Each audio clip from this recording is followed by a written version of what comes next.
And welcome back, everybody, to Whiteland Raceway Park. Currently getting ready to start our heats for the morning. And pretty sure, if memory serves, we are looking at the mini/micro field here. So we're going to get to see what these guys can finally do once they put the elbows up here and try to go against each other here for the starting positions.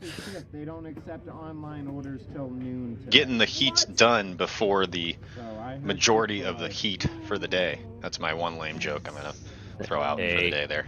Yeah. It was all right. It was all right. I don't mean to rain on your parade. Oh, come on. But I don't know how long that heat's really going to hold up this afternoon with the spotty forecast we have ahead of us. Let's see if Uber Eats will.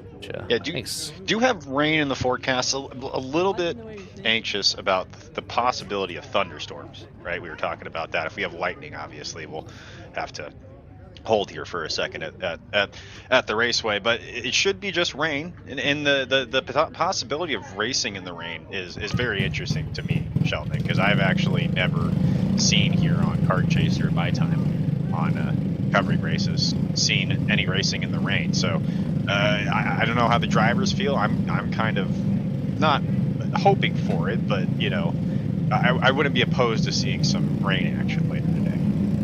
Well, it definitely poses a lot of different challenges for these guys. Got to cover it last year, I believe, at MCC in Ohio, as well as in Ontario a couple weeks ago. So you get a little bit of rain, it can really add a different texture to the racing, as well as some different skill sets will start climbing themselves to the top here. As these drivers take to the track right now. And sorry, this is your 206 Sportsman and your 206 Cadet. Just about to say, yeah. Yeah, I think I was looking at tomorrow's schedule. Oops. Anyway, I mean, keep an eye right now here at the front of the field. Looks like Martinez, Danny O'Gara. Still a formation. Just getting ready. Side by side here in the proper configuration. Also see if we get a good start the first time by, or if we have to redo it. It's always interesting to see. But multi-class racing here. It looks like they've let the cadet class move forward here. Everybody going green right now at the front of the pack. Trying to get a good view of the cart number here so I can put that familiarity. I want to say that's really getting depth right now. Either way, close racing so far throughout the field. Nobody's really broken away too far from the rest of the pack. You see right now this group of about 5 karts just went by. You see here as we get this view right now, a lead group of 2, and then a little bit of separation moving back through there. Right now that's the 12 kart of Fox. So the way this sits right now, we're looking at, I believe, the front of our cadet class, but I could be wrong there. Right now, Fox is working on putting together a 0.3 of a second advantage over Laser last time at the stripe. A nice little Saturday cruise up here at the front of the pack right now, as we got a lot of separation here. Just as I was talking about how close it was, Sheldon, it did definitely break apart there with Fox now at the top of this group right now. You can see here, there's the 12 kart of Fox, and then the 208 on your screen, but actually the 08 on the kart of Laser there is your top 2 battle. You're looking there, Fox with a little bit of a check over his shoulder to see where Laser's at. Still got a pretty decent gap here, about a half of a second. Sheldon's to come back towards the stripe. And right now, trying to build on that advantage for Fox. Laser trying everything he can to try and reel him in. James Fox with the advantage at the stripe this go around. Here go Laser as we look a little bit further back in the pack.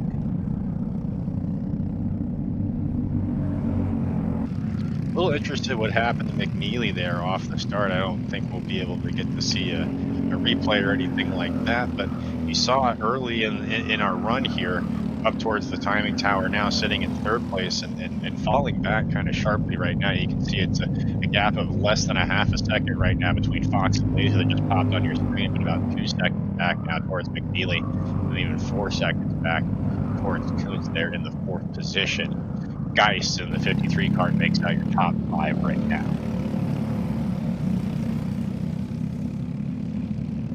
And again, we want to clarify there might be a multi-class angle going on right now. We're trying to figure that out. I'm not going to put the pressure on you to know that, Sheldon, but might be seeing. And leading that right now would be Danny O'Gara in the Correct. 201 cart over Blake Martinez and Ari Berger third. Right now, Fox kind of running away with it at the stripe this time, now up 0.6 of a second over Bo Laser. And just a pretty calm little battle for the lead here. Looks like Laser's starting to close, though. And we got one cart off the track, local yellow being thrown right just off of the racing group. Looks like driver out of the cart, everything's okay. Cart, that would be Ari Berger. Wait for a safe spot with no carts there, and I would assume they would go retrieve the 20 cart there as soon as they have a second. This is a battle now right here between Geist and Hall that you're seeing. This is actually a pretty close battle, a battle for 5th and 6th right here. And I know it's kind of broken away with our leaders, still about a 0.2 of a second gap there for Laser at the front of this pack. But back through the pack here, we do have a couple of battles. These guys just being as scrappy as possible right now. And a dive down to the inside for the 201 cart. Going to take away the position from the 53 of Grace Geist.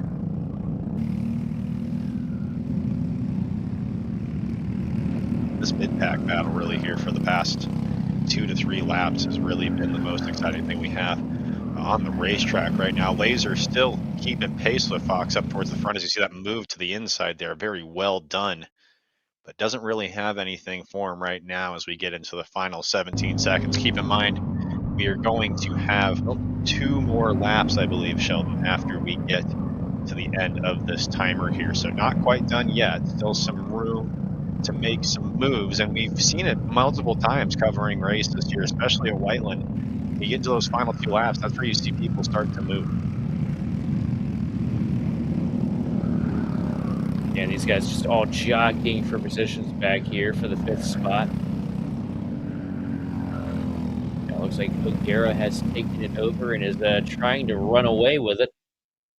And up at the front of the pack, though, it's pretty much silence on the home front as James Fox has walked away to a 0.7 of a second advantage over Bo Laser.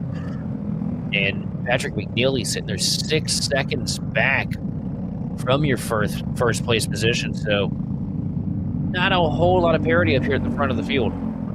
Good move by Simon Alec there. You just saw on Hall. That's going to be for 8th position there on the racetrack right now as it currently stands.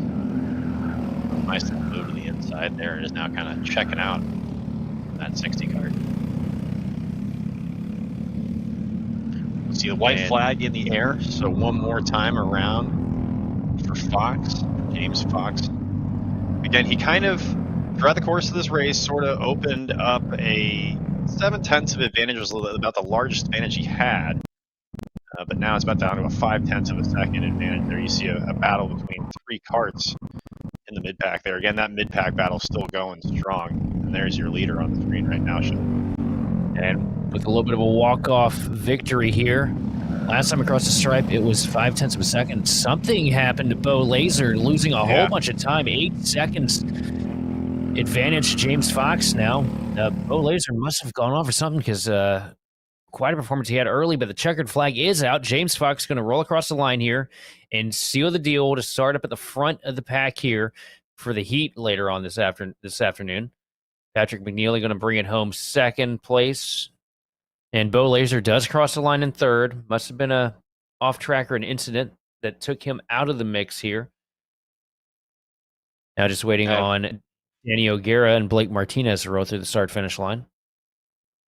And I don't think for Laser, I don't think McNeely was really that close to him. So I don't know if there was any contact between the two of them, or maybe if another cart possibly uh, got involved as well, or if it's just something that happened on his own. But yeah, that was kind of interesting because Bo Laser was really the only competition that whole heat for James Fox, and then at the end there, called back into third.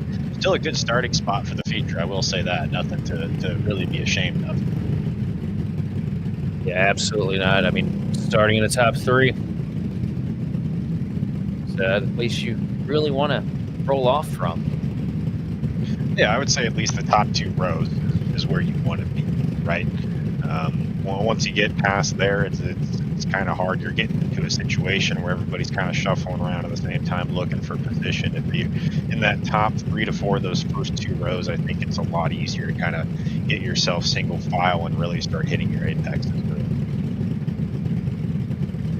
Now we've got the 206 Masters getting ready to take to the track, and we saw a lot of separation the last race. Not going to see much here, as we do see the I do believe that's the 20 cart getting loaded onto the back. Pretty solid setup there. Yeah, that's a Kubota RTV with I guess some kind of just custom flatbed trailer setup, probably just for specifically retrieving carts. But it's a pretty cool little custom rig they got going on there. Oh yeah, look at that! You've even got the chock for the tire there. That's pretty nifty. I'll tell you what, this is better than this is better than what I saw at Uxbridge, Ontario, a couple weeks back. They loaded the carts up on just a standard flat trailer, and they were trying to pull one of them off with the ATV, and the cart went off with the driver inside of it. Well, I've seen firsthand too things like electric golf carts, basically with a tow strap trying to pull carts and stuff like that. It doesn't always work out so well, so you can see some time and thought was put into that arrangement there. So kudos to the drag staff here at Whiteland Racing Park. Hey, look, I'm of the thought process that if it works 75% of the time, we'll just look past the other 25%. Yeah. You see that the grid from 206 Masters still getting ready. Some fist pumps going on. You love to see that. Got a kid out here with a razor scooter, man. He's having the time of his life. That's a good idea. Double of them, actually. I think like a razor scooter or a bike would be a good option. I always kind of, when I'm at the larger racetracks, kind of kick myself when someone rides past me on a bike, and I'm like, I should have done that. That's really it could have been me. Yeah.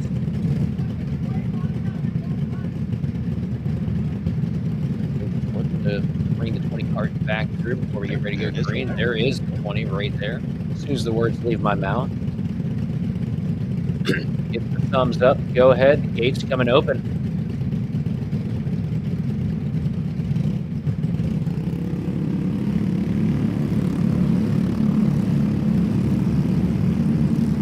And as we see, 206 Masters taking to the track here.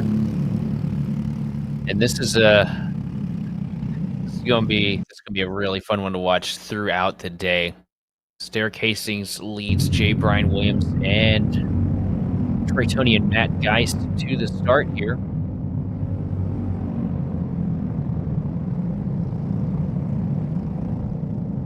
Really interested to see this too, because we saw the parity during qualifying to see how this can translate into our race action here in 5 minutes. I'll tell you what, the one that I'm going to keep my eyes on here is Borgadale. Because it feels like every time I cover, he starts a little bit further back in the grid. By the time we get to the pay window opening up, that cart is up there battling in the top 3. As they roll to the start line here.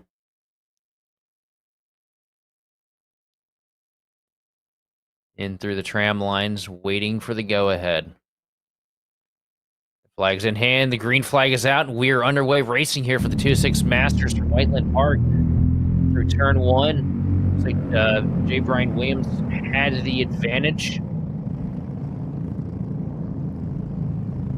Like Troy Tony got pushed to that outside line. You can see him there kind of jockeying for position in that third and fourth spot. Looks like for now he's going to concede the spot to Geist, but we'll see how it shakes out when they get past the timing tower here. We are going to the final corner here. Go to the start-finish line. Oh, Derek Hastings does retain the lead here on the start. Troy Tony up to second. Matt Geist sitting in third. It was actually Brian Williams that I saw that got pushed wide there. So we thought he had the lead initially, Sheldon. He actually got pushed wide, finds himself in the fourth position now. Your pick, McCorkdale, sitting back there in sixth right now. He's the last cart here in this main pack. You kind of see from there, 6 on back to 10th is kind of filtering out into a larger pack. But you can see at the front here, a little bit of a gap for Hastings right now. I'm interested to see how that 2-cart group of Tony and Geist, if they can work together at all to kind of shorten that gap that Hastings has right now. Because you do see he's got about a 2-3 cart length advantage right now. Tell you what, any of these top 3 right here can walk away with it today. Down to the inside, though, a big move from Matt Geist trying to get side by side with Troy Tony. Going to take over the spot here with a little bit of contact. But Matt Geist taking over the second spot here, now working his way forward, trying to get to the back bumper of Derek Hastings. See a little bit of contact there on the back bumper. I don't know if that's just momentum trying to keep that up or if that move wasn't really appreciated. You mentioned a little bit of contact there through the hairpin. I mean, it's going to be one of those spots where you can make passes. I mentioned this left-hander here I was talking was going to be the passing zone. I was wrong. It's going to be this spot right here you're seeing on your screen. This hairpin right here is where you're seeing a majority of the passes, at least so far at this point. Right now, Derek Hastings walking away with a decent advantage, though, over the rest of the field.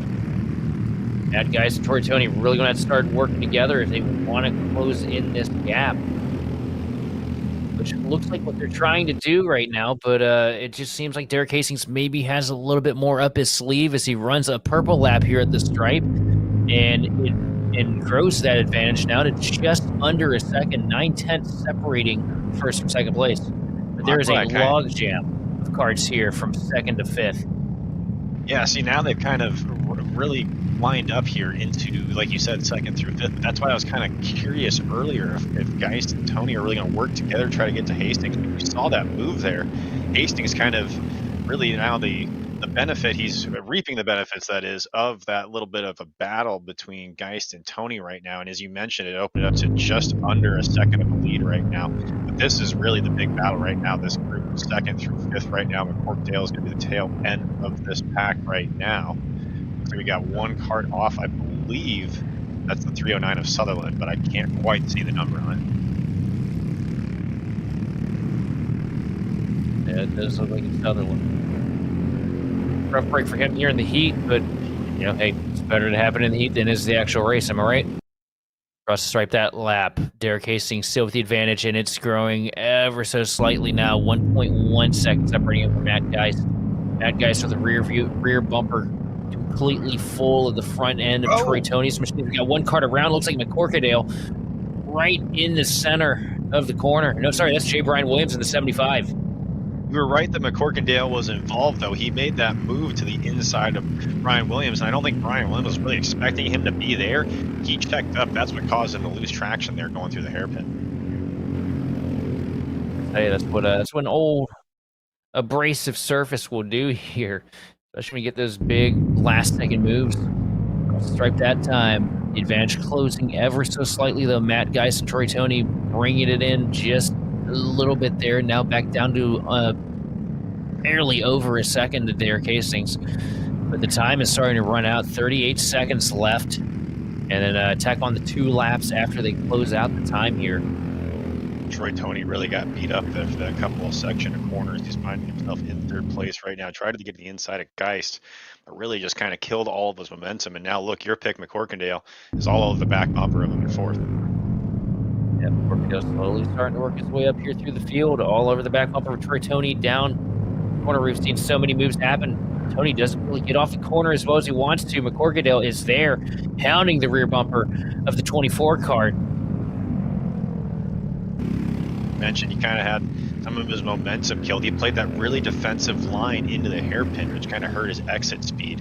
which he had to do because Tony was right there. But then, yeah, you kind of mentioned, kind of opened the door for him to get right back up to him now, but still doing a good job of playing defense for the time being. We're going to have 2 laps to go as they cross the stripe this time. And the advantage still growing. Derek Hastings running away from the pack here. I said it was going to be all about parity, and there wasn't going to be big gaps here, and I've proven to be a liar. The commentator curse lives on another week through me. But Derek Hastings, knock on wood, looked like he's pretty much sailing off into the sunset here. Tell you what, if we pan the camera over and he's stuck in the grass or something, I'm gonna feel terrible.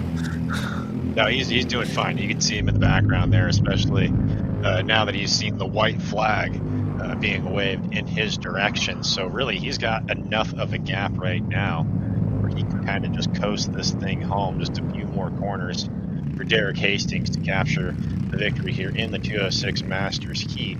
It's going to be interesting to see where the rest of these drivers shake out, though, because there's still a battle going on in the positions behind. Into the final corner for the last time. Derek Hastings to the checkered flag. He's going to win the heat, and no big move made from Troy Toney here, so that's going to solidify Matt Geist as your second place starter, with Troy Toney bringing home third, McCourt Cadell fourth, Joseph Dierte bringing home fifth, followed by Kevin Seminelli, J. Brian Williams, Michael Schaefer, Tyler Durman, and Brian Sutherland round out your 10-cart field.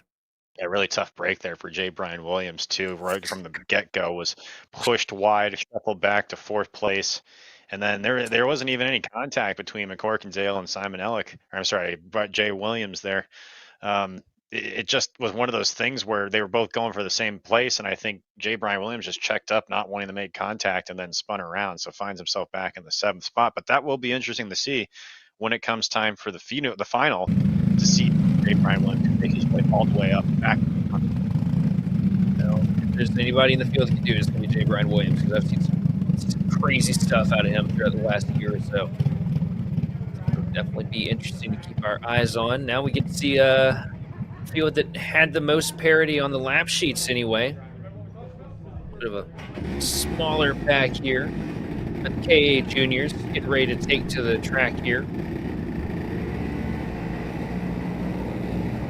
Abbreviated field, but they had a lot of pace between them, so see what that translates to into a racing situation here, as Mason Galen and Jordan Lapin going to lead us here to the start.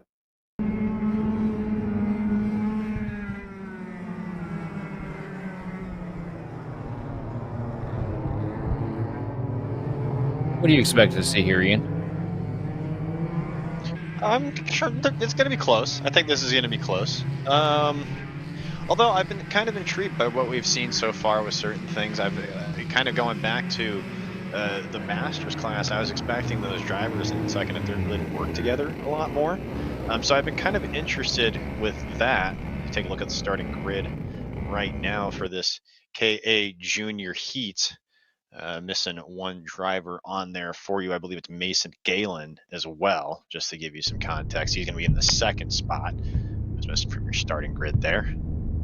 But I did like that graphic. That was a cool graphic. Yeah, nice. And we're underway here, it looks like.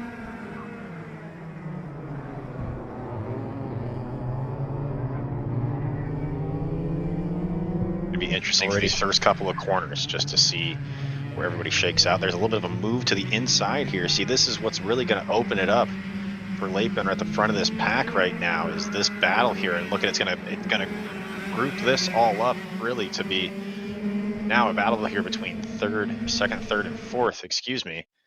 Mason Galen's going to be able to check out for the field right now, at least for the time being.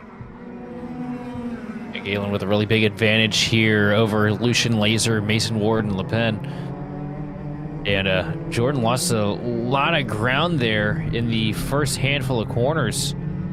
Rough break there, just got hung up on the outside and felt like the entire field just scooted right beneath. Jordan Lapin going to have to really get the elbows out here to get the spot that they were trying to run away with here. But currently, Mason Galen walking off now to a 2.1 second advantage over Lucian Laser. And you saw a little bit of a point out there from Ward to Lapin the last time they went through this section here, so I'm not sure if Ward let him by or if that was intentional. You see there, Ward's kart really got off the ground there a little bit going through that corner. You saw the right rear lift up there, so maybe something going on with that kart there, and just knew that the right thing to do is to let Ward right now go by, or excuse me, Lapin go by at least in the heat right now, and just kind of try to figure things out for the future. But kind of just completely blew up what we both said, that we saw this was going to be a really, really close race. All the drivers, with the exception of Lapin and Ward, are separated by about 2 seconds now. I'm starting to wonder too if it might just be track layout making it difficult for these guys to really close in too much, because it seems like once you get that separation between first and second, everybody runs matched lap times just about. And it's almost impossible to really make the headway that you're hoping to.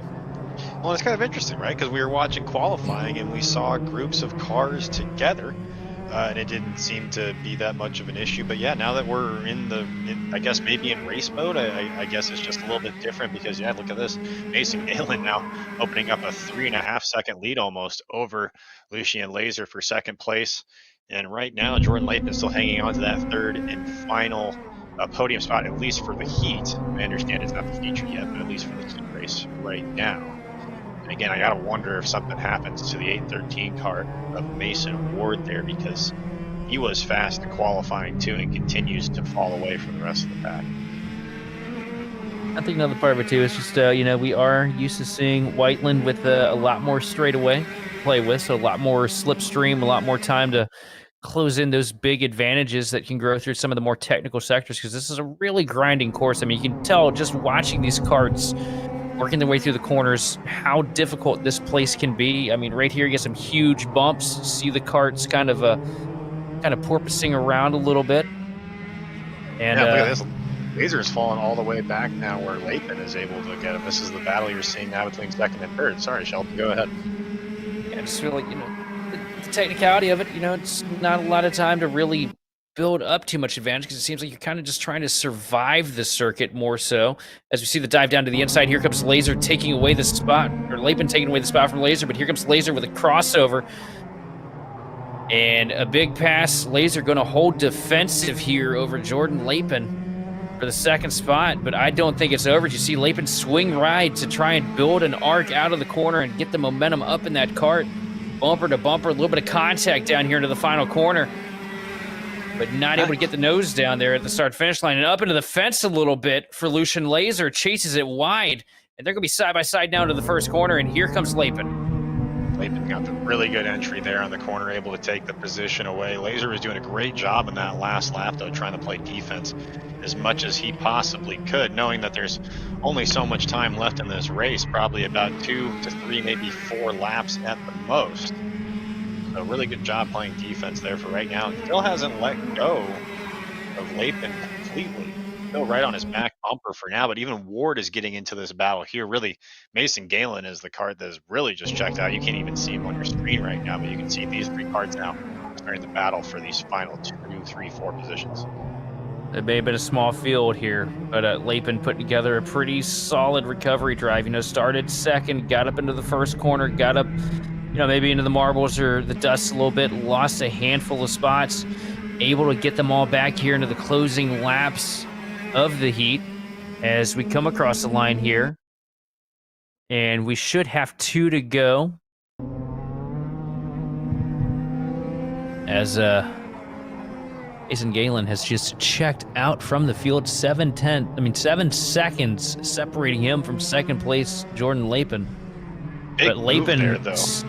Yeah, Lapin still has a lot of work, though, because Lucien Laser's still not too far back. Just a kart length and a half separating second from third, and right there in fourth, hanging on strong. We mentioned maybe a handling issue out of Mason Ward in the 813 kart. Still right in the picture here for the top 3. Actually, Laser made that pass on Lapin through the hairpin last time by, so he'll inherit second position now. So we talked about the recovery from Lapin, almost a reciprocal recovery from Laser there to get back into the second position, because he had really fallen back into the clutches of those 2 other karts that you see now coming onto your screen right now. But it looks like potentially even the Laser is passed by even, it looks like possibly Mason Ward. We'll see as we come across this. Yeah, it is. Mason Ward's going to find himself in second position. How about that? Well, absolutely. How about that? We were talking about how that kart looked like it had a miss to it, and Mason Ward making the best of maybe a difficult situation to bring it home second. Mason Galen, though, going to win this heat by 8, well, just about make it 9 seconds, really, over Mason Ward, with Lucian Laser bringing it home third and Jordan Lapin bringing it home fourth. Yeah, that was very, very interesting, I will say, Sheldon, because that second, third, fourth position really was just in flux that entire heat race. And really at the end, we both said it. We didn't expect Mason Ward to come back and really be even a factor in this race, and ends up in second position. So pretty fascinating there how that went. Absolutely. Great drive out of Mason Ward to keep in tow there, and maybe conserve a little bit of equipment. Maybe might have been what we were seeing there. Trying to get the tire temps down a little bit. At least that's what we talk about with bigger cars. I'm not too sure how critical tire temps are with karts. I imagine it's rubber meeting the road. It's got to matter somewhere down the line. Am I right? Well, if what I understand about karting is correct, I have a friend that does it at a somewhat serious capacity, is that it does matter, probably especially on asphalt as well. On dirt, it doesn't matter as much, I from what I understand. But something I noticed actually here that you bring it up is how much these karts are sliding through some of these corners, especially this corner right here in the final corner before coming to the little stretch before the start finish line. Seeing a lot of lateral movement in this karts, more than I've ever really seen covering action here at Whiteland Raceway. Absolutely, as the senior lights have now taken to the track. Heat race, and it looked like there's a little bit of a problem with the 5 kart, but able to get it going here. Now just got to catch up to the grid in time to start this thing off. Wondering if they're going to send us a green. Yes, they are. Green flag is out, and Levi Wilbur and Braden Heber are going to lead us into the first corner. Looks like Braden Heber has the advantage right now. As we got 2 karts around further in the pack, it is the 307 machine of Zachary Allen, and I think potentially the 22 of Andrew Petrie. That is a huge loss of time for both of those drivers. Yeah, it looks like the tires kind of got tangled together there for a second. You saw one driver kind of trying to move backwards, the other one trying to help. So that's going to cost both of those drivers quite dearly. No surprises so far as they come across the stripe for the first time, though. Braden here by Levi Wilbur, first and second. Things we're used to seeing here at Whiteland Raceway Park. Oh, yeah, absolutely. I mean, picking up where we left off a couple weeks ago with Braden Heber out with the advantage right now. Levi Wilbur doing everything he can to hang on, though, and doing a good job of it. Not too far out of camera shot from your race leader, Braden Heber, all over the back bumper, even as we come to the start-finish line here. Separated by just 2.5 tenths. And that advantage is closed because Wilbur is all over the back bumper of Braden Heber now, and a little bit of contact, a little bit further back. 1 kart almost around. Tremendous save there. The 11 of Colin Harden really got bumped there. Did a great job gathering it up. It's going to lose a lot of momentum. They're going to try to get 1 spot back here. Colton Kelly, but I don't know if they're going to be able to do it. I don't know if they took any damage from that contact, but yeah, we'll try to go 3 wide there coming out of the turn 1, and it's almost disaster for a couple karts. Yeah, that was almost a huge party foul, if you will. But Braden Heber now holding on strong up at the front, 0.3 of a second over Levi Wilbur. Big wiggle right there from the 38 kart of Colton Kelly. You're talking about how sideways these things are. I think it's about as sideways as you can get one of these things without, facing the opposite end of the racetrack. Well, especially coming through this corner right here. Watch this as everybody kind of... that one was a little bit more, I think, just with 3 karts trying to go through at the same time. But I don't know about you, but I've seen karts almost at a 45-degree angle coming through there at times. I feel like that might be where the pace is, though, too, because it's such a quick kink. Just kind of get the back end out, drive it off the loud pedal to keep the momentum up. Tell you what really gets to me is when they start warming their tires here in karts. Because I've seen Like, if you get a good, like, frontal shot of it, it looks like they're just controlling a wreck the entire time. Oh yeah, they're just deformed. I mean, although that's part of the grip that you want, right? You want that. Oh man, big moment there, almost between two karts right there. Going to be a side-by-side battle. Looks like the 42 Williams going to go wide here in the hairpin. That's going to allow the 11 of Colin Harden to move on by. This is a little bit of a hand gesture there. Maybe not super satisfied with how that move was made, but right now this second pack has kind of filtered out into repacks. Right now, Sims is the one that's leading this second group that you see on your screen. It was more than a hand gesture there too. I don't know if you caught it, but we had a little bit of a head shake too going down the back straightaway. So definitely, definitely a little bit of disappointment in somebody's racecraft there. Hey, The kind of the interesting thing about the karts too is you get to see all the body language the entire time, not so much in closed cars. I'd get in trouble. I'd get in trouble so fast.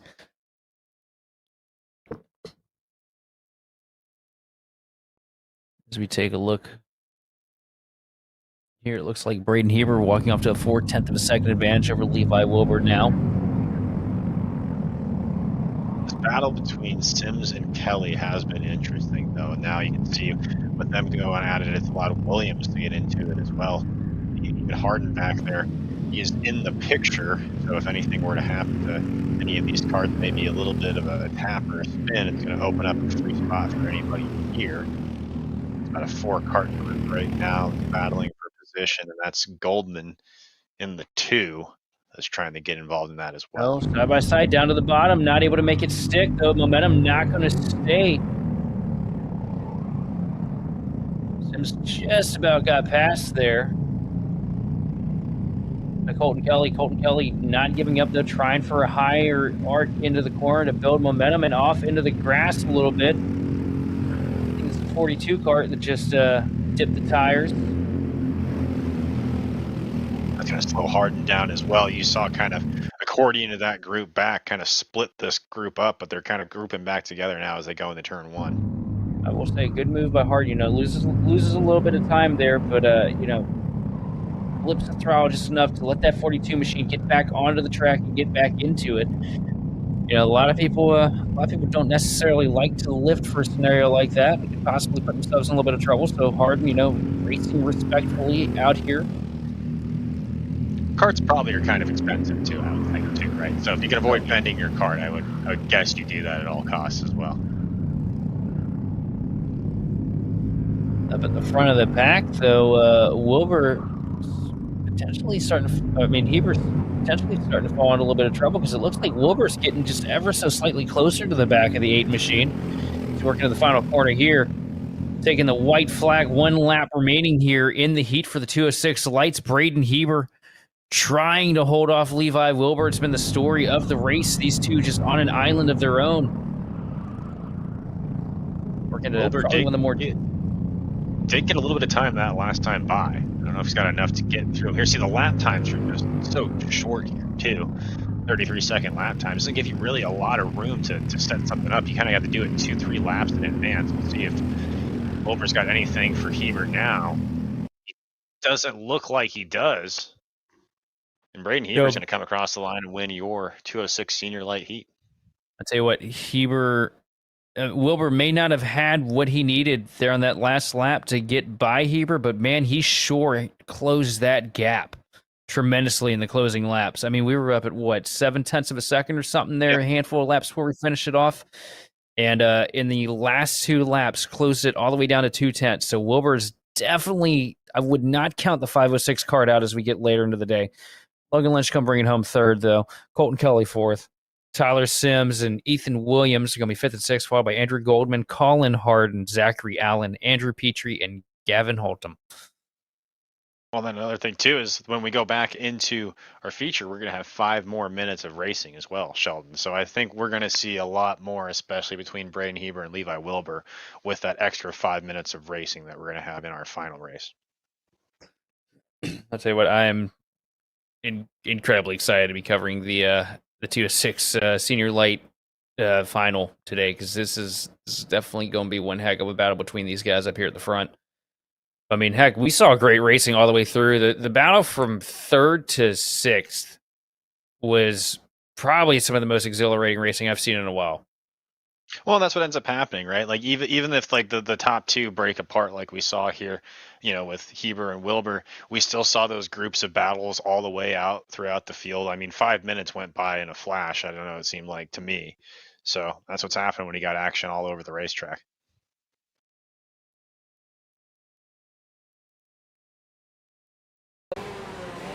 Brandon, why are there all these charges stop. for just over $200?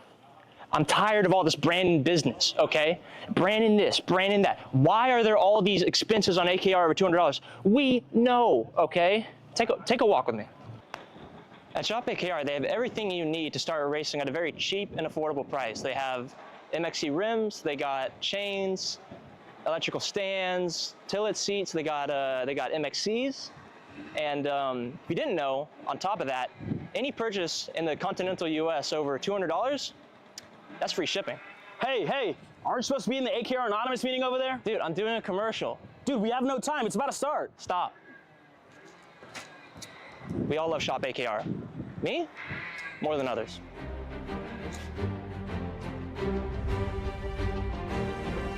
What do I get at Shop AKR? MXC rims.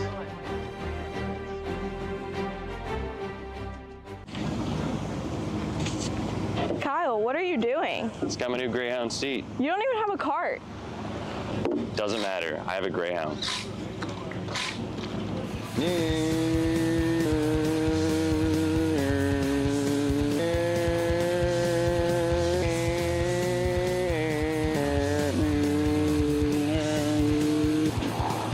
the f is Kyle Cuthbertson? Doesn't even have a go-kart. Doesn't matter.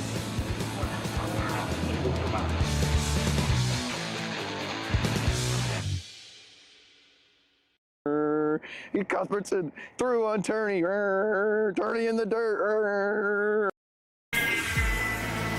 Florida kart racers, you asked for it and we're going to bring it. Introducing Florida Karting Championship, FLKC, a brand new racing series coming to Florida in 2026.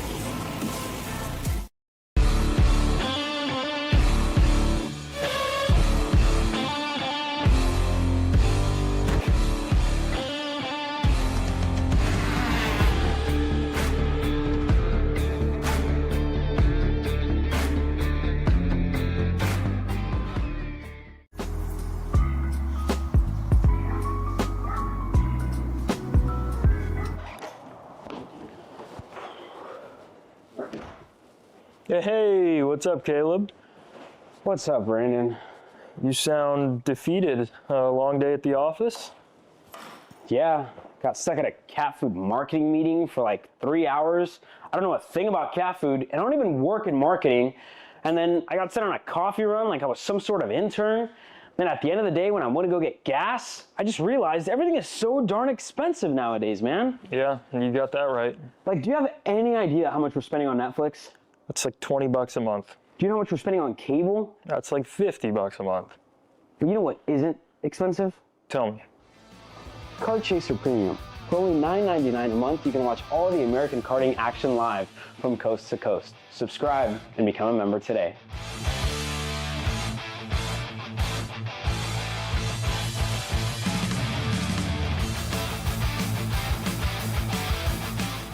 Paulie Massimino wins in KA. Paulie Massimino is a winner in OKN Stars. Take your driving to the next level with one-on-one coaching from 2024 OKN Stars champion Paulie Massimino. Kart rental options are available if you'd like to keep yours at home, and drivers in all classes are welcome, from Briggs 206 to Mini to KA100 and X30. With in-depth data analysis, onboard video footage review, and lead follow on-track sessions, each private coaching session will see you end as a more complete driver than when you started. Book your coaching session now. This is Henry. Henry feels sad. Henry feels sad because it's time for his next big race and his go-kart is in bits. Henry doesn't know that Acceleration Kart Racing is the United States' #1 shop for all of your karting equipment needs. Henry also doesn't know that Acceleration Kart Racing can deliver anything from tires to race suits and even wheels directly to your front door or to the racetrack itself, quickly and efficiently, with tech support available 6 days a week. Poor Henry doesn't even know that Acceleration Kart Racing offers free shipping to mainland USA on selected product if you spend $200 or more. Do yourself a favor. Go to accelerationkarting.com and make sure that you are never left stuck on the pre-grid with Henry. Be smart and don't be like Henry.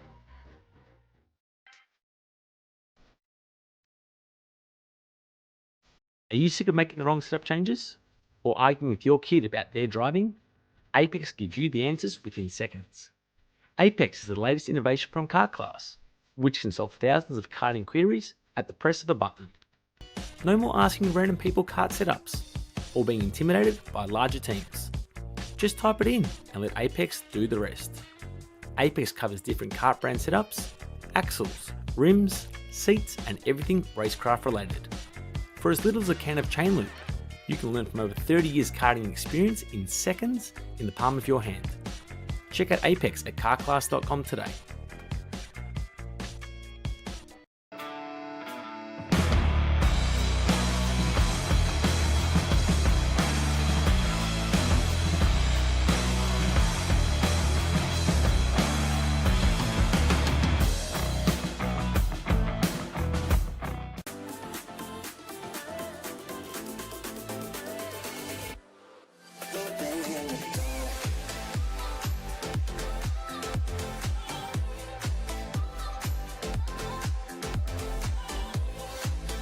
Are you looking to take the next step in your racing journey?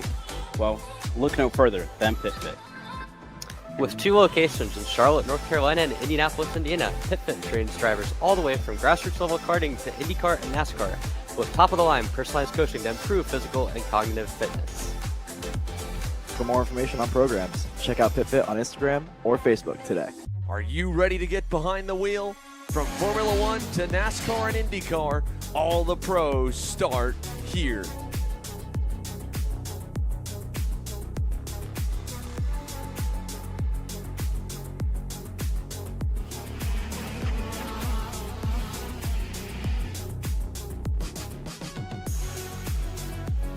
For more information, check us out online at mcckarting.com or call us and go racing today.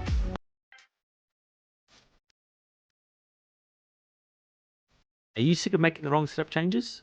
Or arguing with your kid about their driving? Apex gives you the answers within seconds. Apex is the latest innovation from Kart Class, which can solve thousands of karting queries at the press of a button. No more asking random people kart setups, or being intimidated by larger teams.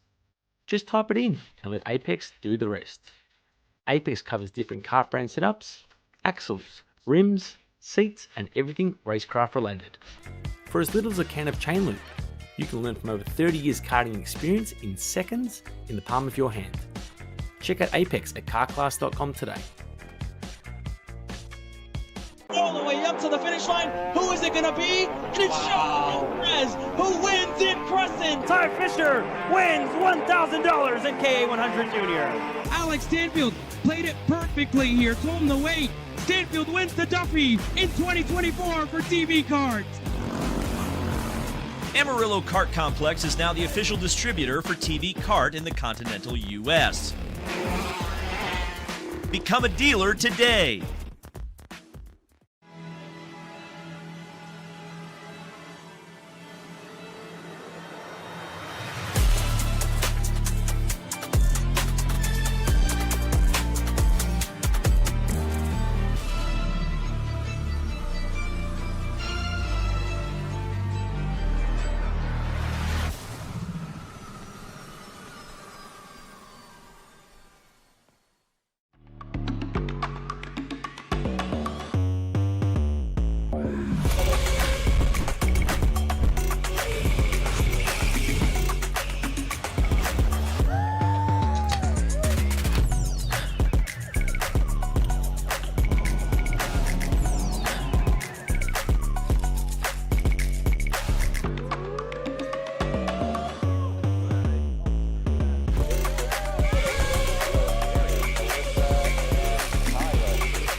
racers, you asked for it, and we're going to bring it. Introducing Florida Karting Championship, FLKC, a brand new racing series coming to Florida in 2026.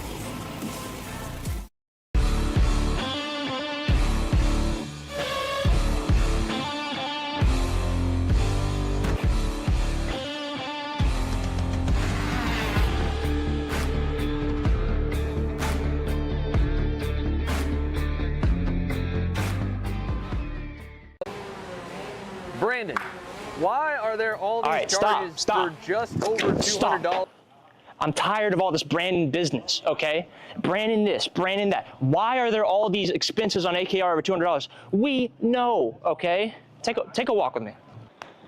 At Shop AKR, they have everything you need to start racing at a very cheap and affordable price. They have MXC rims, they got chains, electrical stands, tilt seats, they got MXCs. And if you didn't know, on top of that, any purchase in the continental US over $200, that's free shipping. Hey, aren't you supposed to be in the AKR Anonymous meeting over there? Dude, I'm doing a commercial. Dude, we have no time. It's about to start. Stop. We all love Shop AKR. Me? More than others.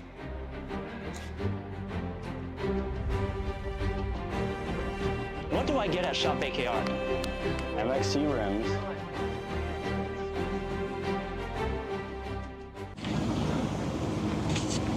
Kyle, what are you doing? It's got my new Greyhound seat. You don't even have a cart.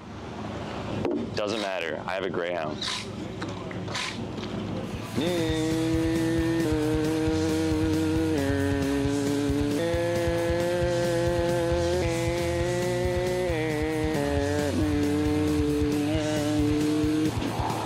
Who the f is Kyle Cuthbertson? Doesn't even have a go-kart. Doesn't matter.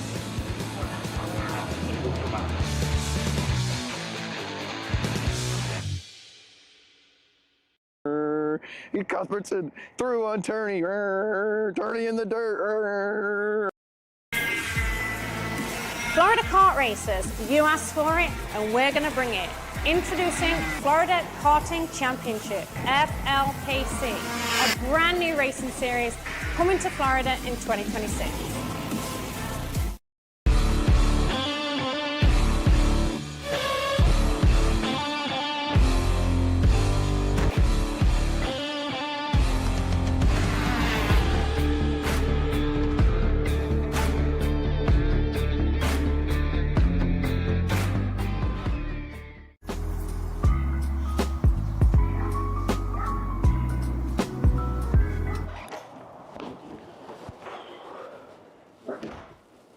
Hey, what's up, Caleb? What's up, Brandon? You sound defeated. A long day at the office? Yeah, got stuck at a cat food marketing meeting for like 3 hours. I don't know a thing about cat food, and I don't even work in marketing. And then I got sent on a coffee run like I was some sort of intern. Then at the end of the day, when I want to go get gas, I just realized everything is so darn expensive nowadays, man. Yeah, you got that right. Like, do you have any idea how much we're spending on Netflix? That's like $20 a month. Do you know how much we're spending on cable? That's like $50 a month. But you know what isn't expensive? Tell me. Kart Chaser Premium. For only $9.99 a month, you can watch all the American karting action live from coast to coast. Subscribe and become a member today.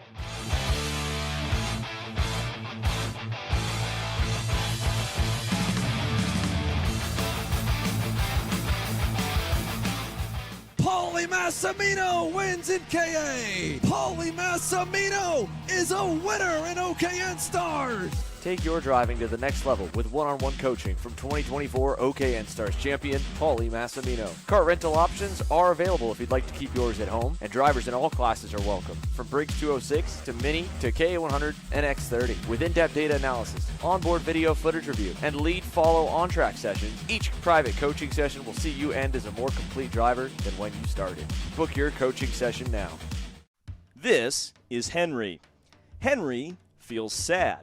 Henry feels sad because it's time for his next big race and his go-kart is in bits. Henry doesn't know that Acceleration Kart Racing is the United States' #1 shop for all of your karting equipment needs. Henry also doesn't know that Acceleration Kart Racing can deliver anything from tires to race suits and even wheels.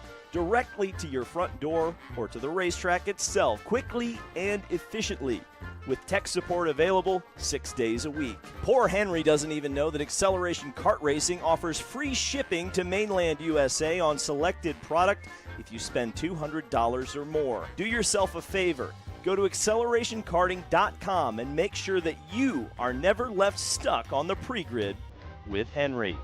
Be smart and don't be like Henry.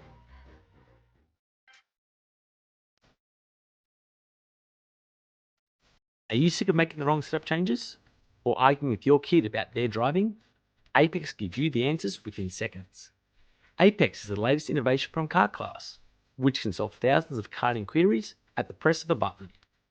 No more asking random people kart setups, or being intimidated by larger teams. Just type it in and let Apex do the rest. Apex covers different kart brand setups, axles, rims, seats, and everything racecraft related. For as little as a can of chain loop, you can learn from over 30 years karting experience in seconds in the palm of your hand. Check out Apex at kartclass.com today.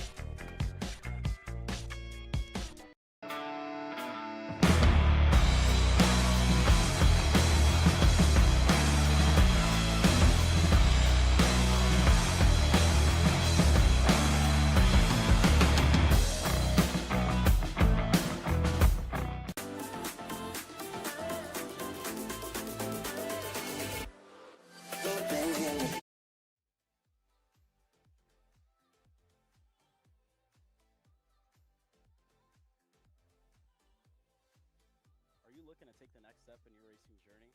Well, look no further than PitFit.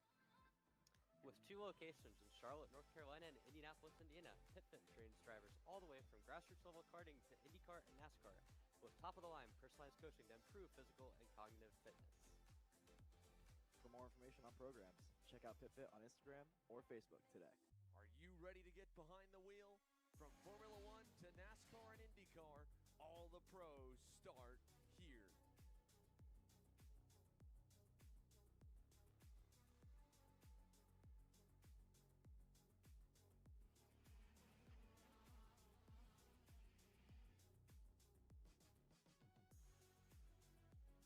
For more information, check us out online at mcckarting.com or call us and go racing today.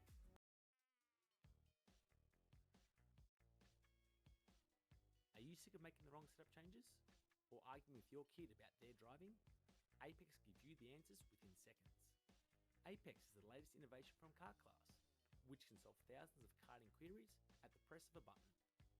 No more asking random people kart setups, or being intimidated by larger teams. Just type it in and let Apex do the rest.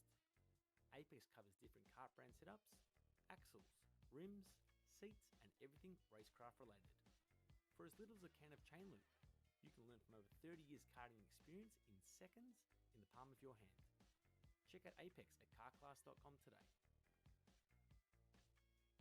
All the way up to the finish line. Who is it going to be? And it's Charles Perez who wins in Crescent. Ty Fisher wins $1,000 in KA100 Junior. Alex Stanfield played it perfectly here. Told him to wait. Stanfield wins the Duffy in 2024 for TV Karts. Amarillo Kart Complex is now the official distributor for TV Kart in the continental U.S. Become a dealer today.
back here at Whiteland Raceway Park here on Kart Chaser. Ian Fisher, Sheldon Atkins chopping it up for you here.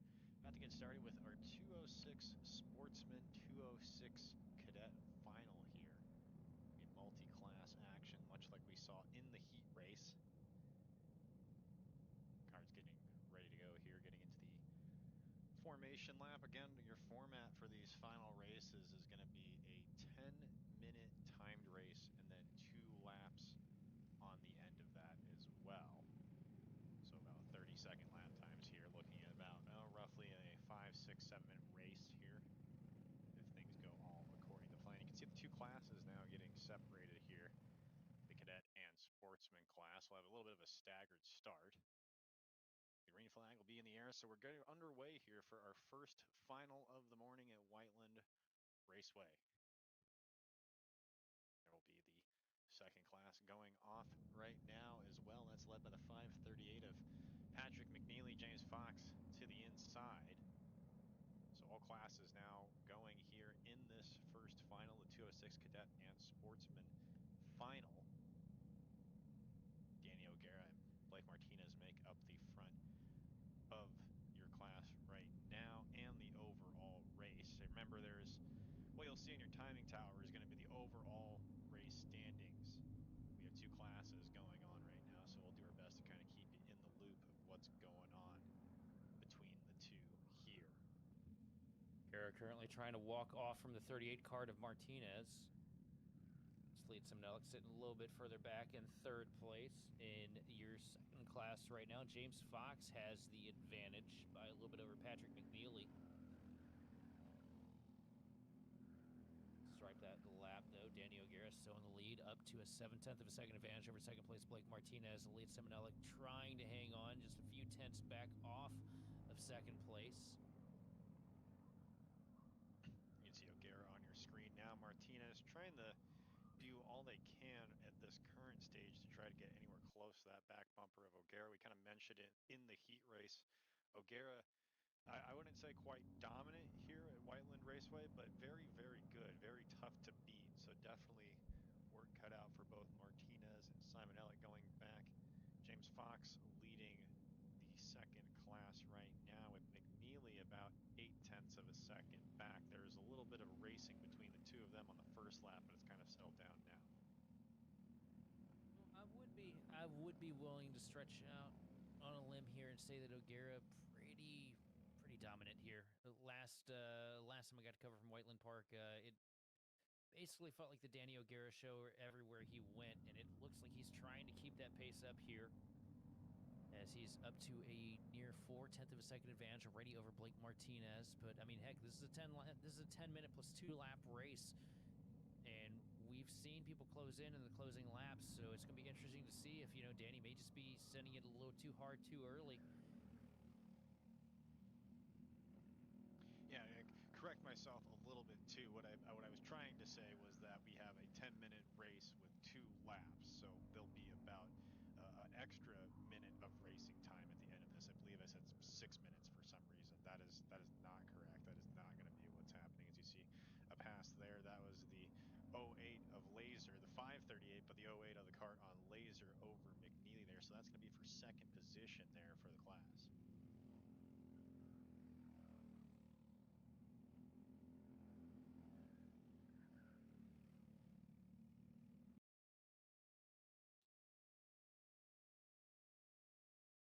So Bo Laser moving up into the 7th spot right now, taking away the position from Patrick McNeely. So a little bit of movement in your second class here. It'll be interesting to see if Laser can get to the back bumper of the 12 machine of James Fox, what he's going to be able to accomplish there.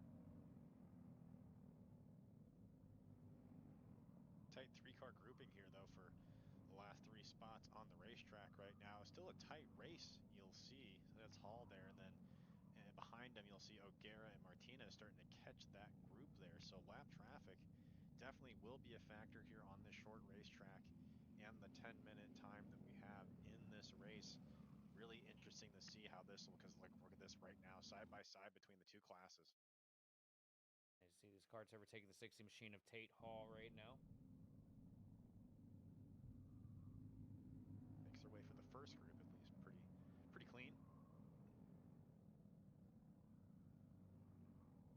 good moves by Tate Hall to, you know, not be right where the lead lap carts are trying to run. You know, you can get yourself into a little bit of trouble being a lap car.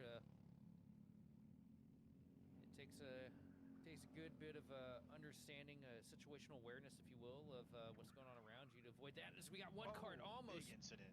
Yeah, airborne for the it looked like the 47 cart. I think it was the 40th Simon Nellick, actually, because they're falling down the timing tower now. There's one other cart involved. I didn't quite see who it was. Tell you what, that could have been a lot worse than it was.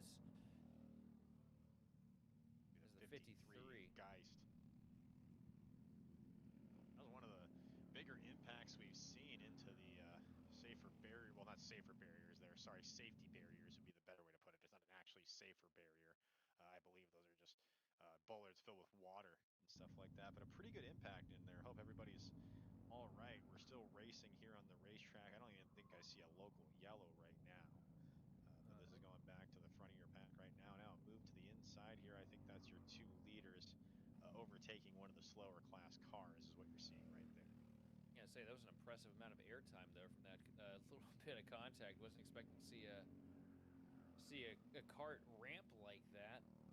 But thankfully, everybody okay. No big contact, no big incident. Just a little bit of a wheel to wheel and a little bit of lift, and everybody able to carry on their merry way.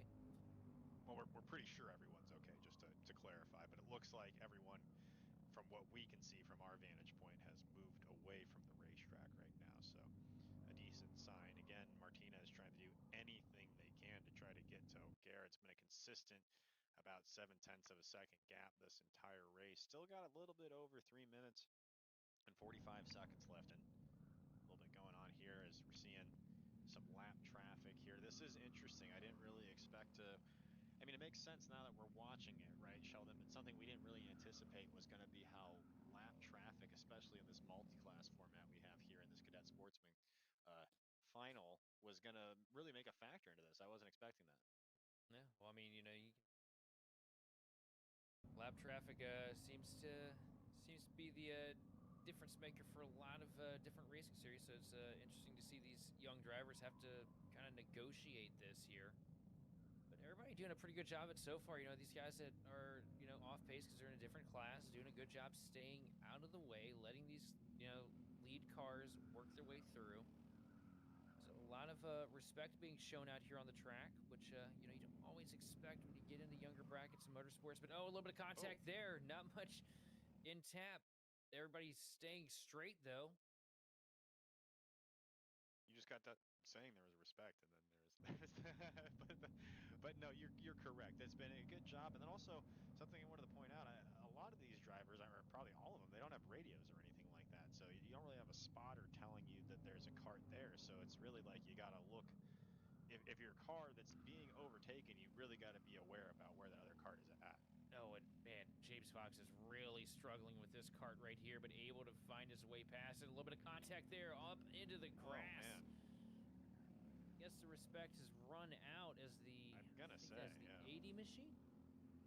The 580 of Crampton, it looks like, and that was kind of unfortunate because they were doing a good job of kind of holding their line there. They got kind of beat up a little bit from our point of view here. Yeah, James got in him a couple times, and the 08 machine right behind him just kind of finished him off.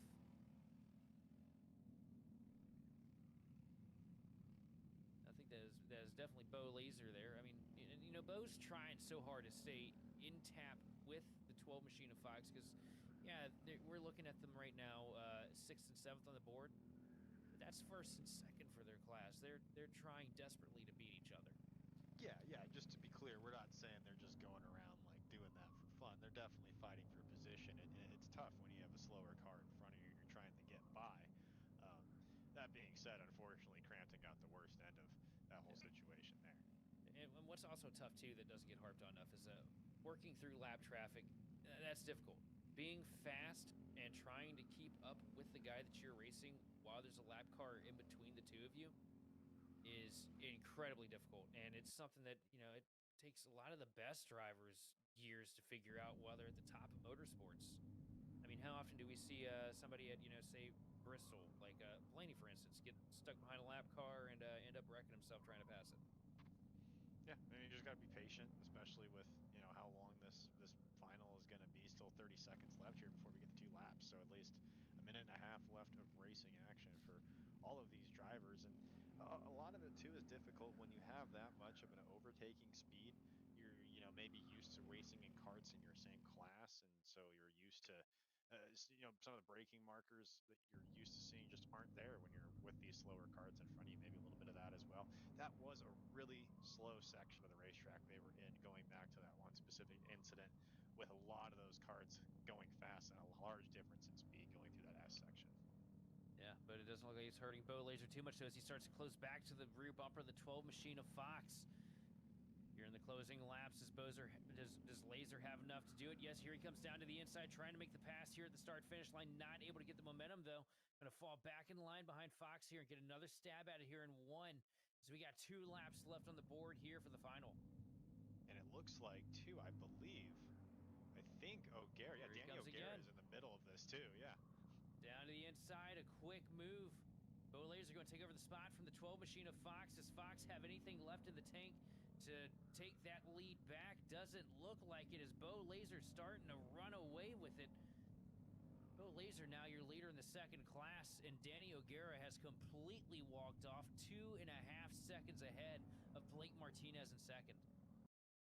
I might be wrong here, but I think Fox is still potentially in the lead of that class. I think we saw O'Gara passing, because I think that's Fox right there on your screen right now. I think that's Fox and Laser in the 08 right now, battling right now. So I do think Laser's still trying to get to the back bumper of Fox. Fox just has the slightest advantage right now. I can't believe that O'Gara has lapped all the way up through to these guys. That is impressive. Yeah, I know, he's there again. Exactly. That is insane. And the checker flag in the air. Danny O'Gara gonna win overall here. And it looks like James Fox, yes, James Fox just gonna be able to hold off Bo Laser here across the stripe. Patrick McNeely gonna bring it in 3rd for that class, 8th overall. Blake Martinez and Ari Birch are gonna bring it home 2nd and 3rd overall, with Milan Elick and Litzam Elick bringing it home 4th and 5th. And I'll tell you what, man, what an action-packed race. I mean, there was so much going on. It was almost impossible for me to keep up with it, as you guys noticed down there at the track and back at home watching.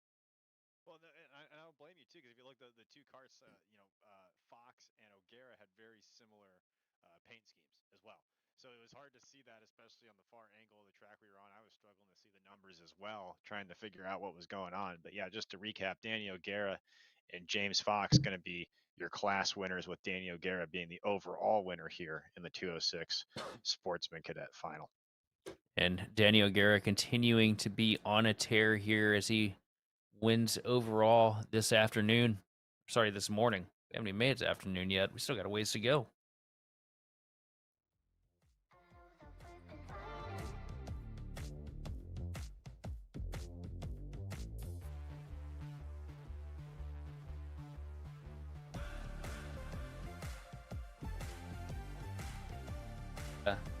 So right here, this could be a grind. Because I can't think of many guys in this field here who aren't afraid to throw the bumper. See a little bit of smoke over there by the RV. Wonder if anybody's got the barbecue pit open right now. That'd be good. We still have how many finals left? You can't make me hungry before we go to break. That's kind of unfair. A little bit of smoked brisket or some pulled pork right now would go a long way. Oh yeah, that does remind me. If you're out at the racetrack, make sure you're drinking water. Very important today with how hot it is out there. You're such a dad, Ian. These guys work their way into the tram lines here. I'm pretty sure it's going to be an easy, quick start here for the Masters. Very experienced racers.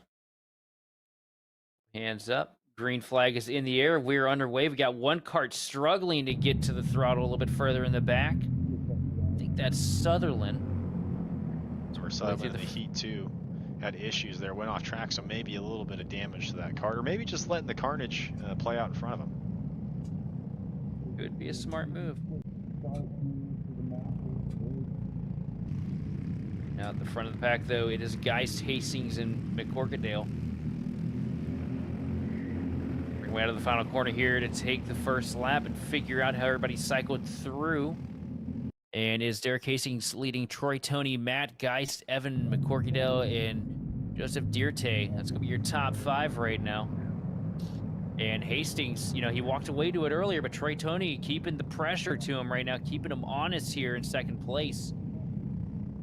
Well, especially with 10 minutes in this class, in this final. I know he keeps saying it's 10 minutes, but it really is intriguing how much that extra time and the extra wear on the carts throughout the day, it really starts to pay dividends for some of these drivers. I mean, maybe you've saved your stuff enough now to where you can really go out there and be aggressive in this final.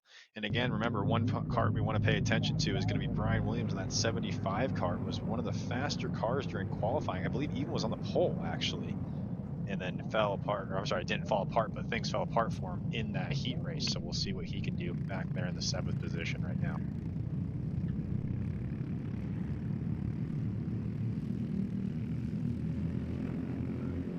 Right now, Derek Hastings starting to walk off again like we saw earlier in the heat. Opening that advantage up ever so slightly lap after lap. Now he's almost at a second advantage to Matt Geist. And Matt Geist, he's got a lot to work with here because he's got 2 karts crammed up right under the tail of the 531 machine here. And that's Troy Tony and Evan McCorkadale. I mean, those are guys that we talk about week in and week out being so good here. And they're definitely going to keep him honest. To work through just under 8 minutes left. Your pick for the heat too was McCorkadale, and he really, for the second half of that heat, really started to catch fire. So interesting to see once we get past the 5-minute mark, if that will really be his time that he starts to make a move. This 3-car battle for 2nd, 3rd, 4th is probably the closest we have on the racetrack right now, but it's really working out for Hastings because he's able to just open up this gap now to about 2 seconds on the rest of the field. And I tell you, man, we've mentioned parity a couple times today, and this is the series where that word really comes to life.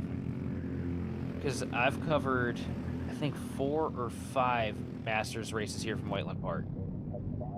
I've covered Geist winning. I've covered Troy Tony winning. I've covered McCorkadale winning. I've covered J. Brian Williams winning. Out of at least one of each of these races. And today it looks like we might potentially see something different again, for me anyway, because Hastings has a huge lead. And that's one that I haven't called to the checkered flag yet that I can necessarily recall. Yeah, I would agree with you on that one. I mean, I'm used to seeing all these names, like you mentioned, up towards the front of the pack at least, but different winners is something that you definitely do see in this class as well.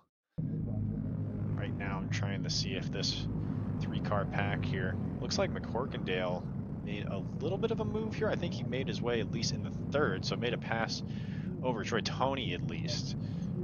Let's see here if he has anything for Geist moving forward. Now Troy Tony falling into the clutches of J. Brian Williams. And, you know, we kind of brought that up. He's coming from 7th place, already has 2 positions up to 5th. Now looking for the 4th spot. And J. Brian Williams, I mean, that's, you know, somebody that you want to keep your eyes on too. He's very scrappy behind the wheel of that kart and always finds a way to close in the closing laps. And it looks like we might see a touch of that here. Definitely be willing to give him the closer nickname, that's for sure. Well, and you wonder too if different drivers have different motivations, right? He was kind of roughed up a little bit during the heat race. I would say nothing to the fault of his own. Now finds himself where he's having to here recover. goes, shooting around the outside. You can see how aggressive he is right now to get back up to the front, maybe driving with a little bit more aggression than normal as J. Brian Williams. He took a peek to the outside and lifted at the last second. Now he's going to make a move down to the bottom here. I believe that's a lap car that he may be passing. I think that might be Sutherland.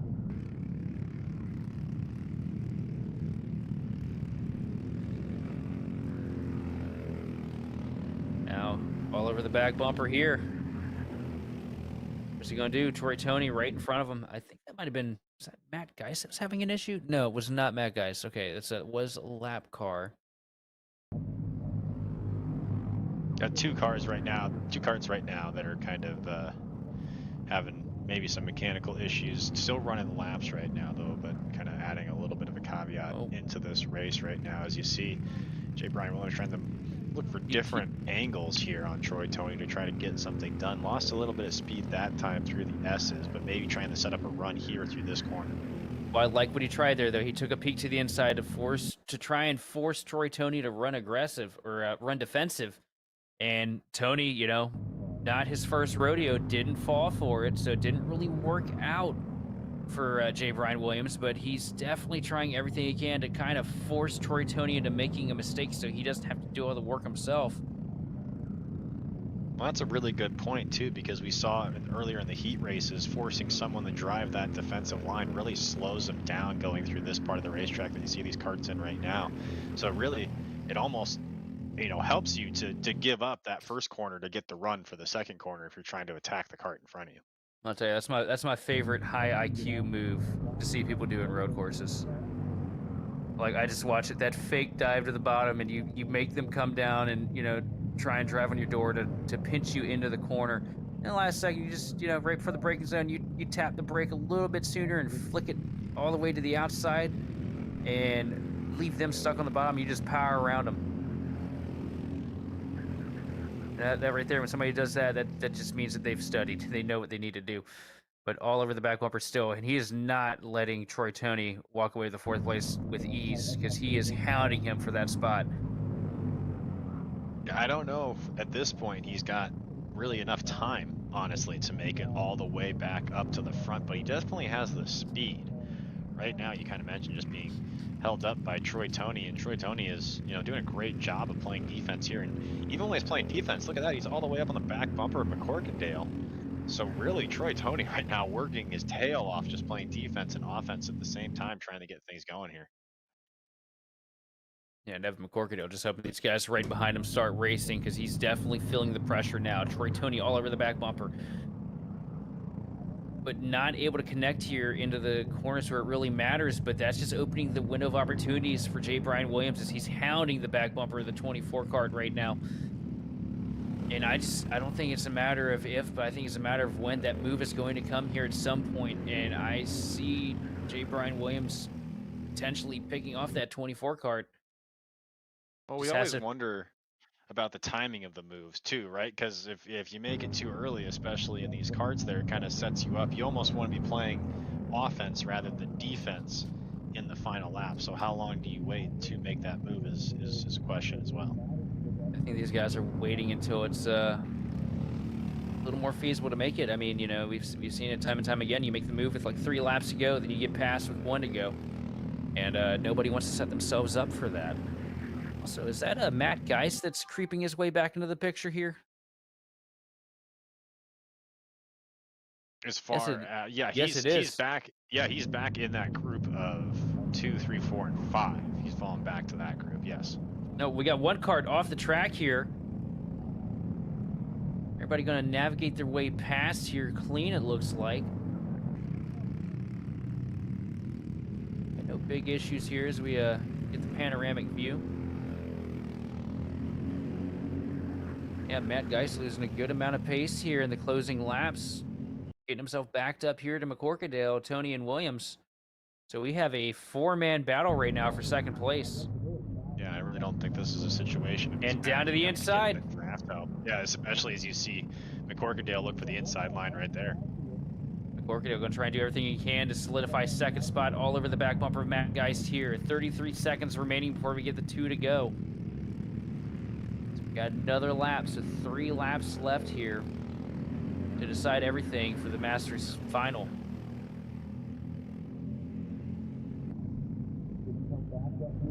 Back bumper again, but now we crane our eyes a little bit further forward at Derek Hastings, who has just walked away with it, the lucky number 13 kart. Almost a 3-second advantage over second place. There's the rest of the pack right there. And Nice, it now looks like falling back. Yeah, it looks like McCorkadale was able to make the pass for second place, or you're looking at the leader.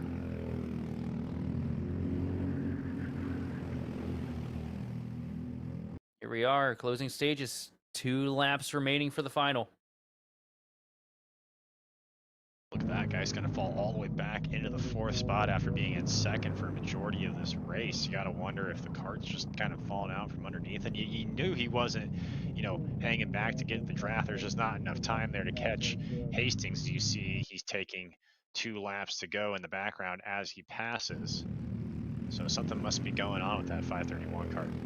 Yeah, I think he maybe just got out there and burned it up a little too quick. You know, we were talking potentially about tires coming into play here. As the white flag is waved here for Derek Hastings and the rest of the Oh, it is a field. barbecue. You can see it too. Sorry, white flag, but you can see it as a barbecue. Oh yeah, definitely could use a little bit of that brisket. Come on, throw a little bit of that over here. But white flag in the air. Derek Hastings with a 2.8 second lead over the rest of the pack. The real battle right now is for second place. Evan McCorkadale, and we got a couple carts off into the grass here. And that's going to basically solidify McCorkadale as your second place finisher. And I think Jay Bryden Williams was able to scrap his way up there to 3rd. Yeah, Troy Tony was the kart that went off, and he was not happy about it. You could tell. Yeah, Jay Bryden Williams going to bring it home in 3rd through persistency alone, followed by Troy Tony, Matt Geis, Michael Schaefer, Kevin Simonelik, Tyler Derman, Brian Sutherland, and Joseph Dirte round out your top 10. But Derek Hastings with a walk-off and a mic drop to solidify the deal here for the 2-6 Masters. So, was that race number 5, race number 6 I've covered, and we've had, 4 or 5 different winners for the Masters Series. I mean, it amazes me every time we come here to Whiteland Park. It is really interesting too, as we've watched these final races in the heats. There was a lot of back and forth, and we thought there was going to be a lot more of that parity going into the final races, and then there is, you know what I mean. From second on back, we saw that great racing. But what's really surprising me is one kart is breaking away consistently in each one of these classes.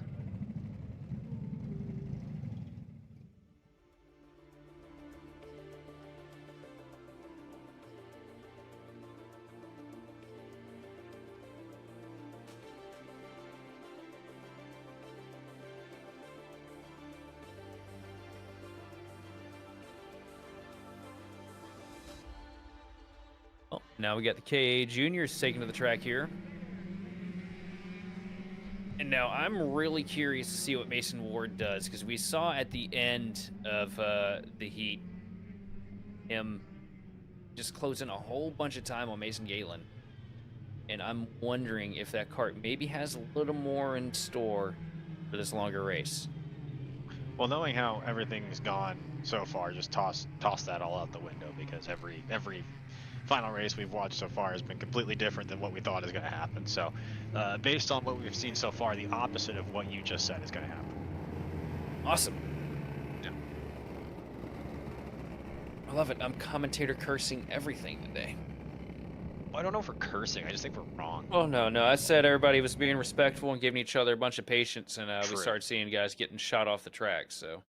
True.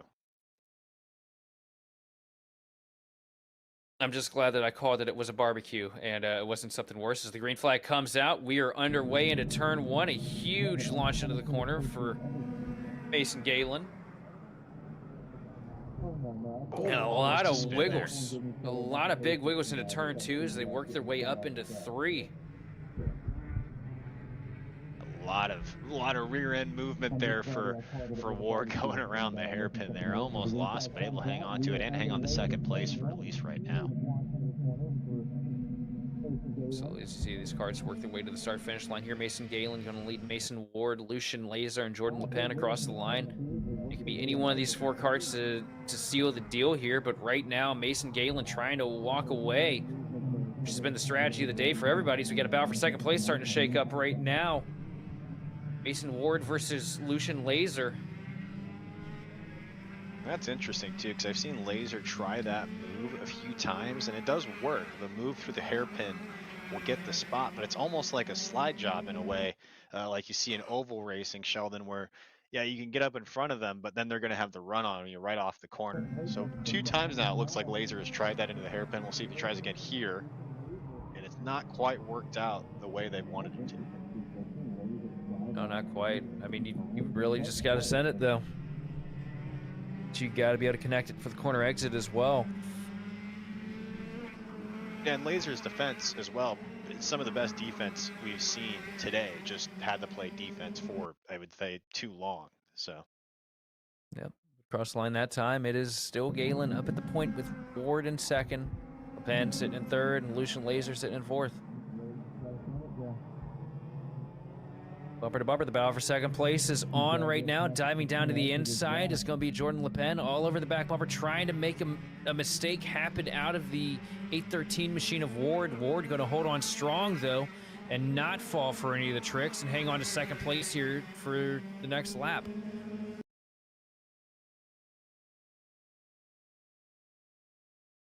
Galen just opening a massive gap up, as you can see here. A move to the inside down to the bottom by Latham. See if they're able to hang on to it. And see, that's what I was talking about. He does. You got to be able to do it like that. Yeah, you gotta kind of drive out over your shoulder there to get the job done. So you see Lucian Laser take a quick slide and make quick work of Mason Ward as well.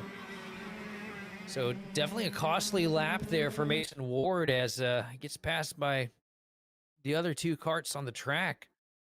Jordan LePen now sitting in second place after a bold power move here into the hairpin. Now here comes Lucian Laser trying to recreate it down to the bottom, and it works. Was able to block off the run from Jordan LePen, and a huge checkup. It's going to give the spot to Lucian Laser. Now let's see if he's able to carve his way up to the lead, or if these two are just going to continue a revolving door over who's going to be second place. Yeah, I think that's what you're ultimately gonna see. Honestly, is just because they're here it is. back and forth. Yep, there it is. So we'll see. Watch, it's gonna be the hairpin. He's gonna do the hairpin thing. Yep, Jordan LePen dives down to the bottom through one and into two. Here comes Lucian Laser taking away the spot, and I think this is gonna be it for the race. These two going at it. Now he's gonna look to the inside. Lathan's gonna go to the inside here. Wait for it. Do it, come on. Oh, he's gonna stay tucked up. Gonna go for it. Yeah. Here comes, though, down into turn one. Here comes LePen sending it on the inside. Here comes Laser again with the crossover. Down into two. It looks like it's going to be Lucian Laser taking it over. LePen all over the back bumper, though, using that momentum to get tucked right back up to the rear end. Not able to do anything through here. This is definitely more of an S-curve kind of scenario. So hard to make anything happen here. Anything out of the final corner? Nope. But it's probably going to be here on the center of the straightaway, right? Nope, here it is, down to one again. I mean, these guys are just having fun at this point. It is back and forth. It's wonder, though, they got to be careful because Ward's going to catch up to them if they keep battling each other. Well, you know, one person that's hoping it stays this way?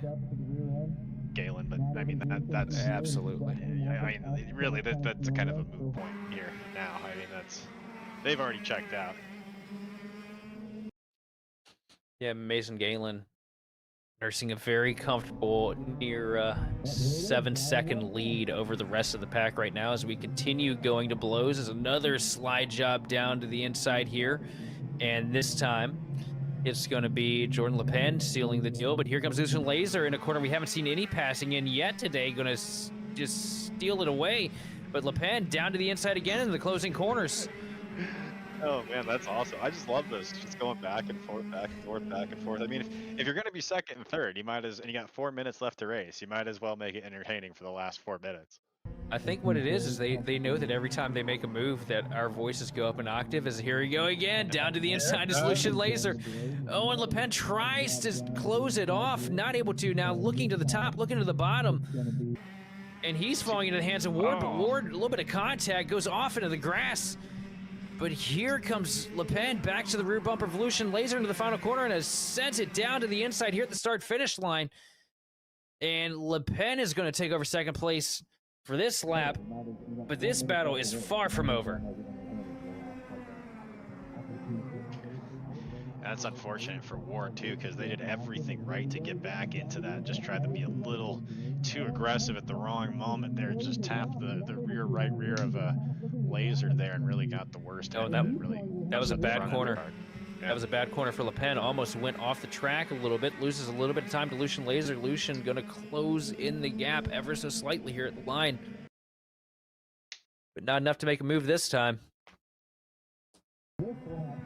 See a little bit of dust.